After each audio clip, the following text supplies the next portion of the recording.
শুভ সকাল। আজকে দেখো ছাদ বাগানে আমার কুমড়ো গাছ দেখাবো। কুমড়ো হয়েছে, কি সুন্দর কুমড়ো হয়েছে। এই যে দেখো, এখানে একটা আছে, অনেকগুলো কুমড়ো পড়েছে। দেখো, এই যে একটা কুমড়ো,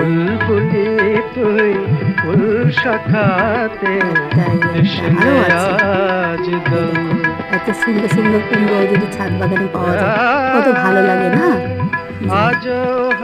এই যে এই একটা, এরকম 4-5টা কুমড়ো হয়েছে। এই একটা কি সুন্দর লাগে না, যে বাড়ির ছাদের উপরে একটু গাছ লাগিয়ে একটু যত্ন করা যায়, তাহলে এত সুন্দর সুন্দর কুমড়ো আমরা বাড়ি থেকে পেতেই পারি, এবং কীটনাশক ছাড়া অতি সহজে। এই একটা করা পড়েছে, যে এইরকম কয়েকটা আছে।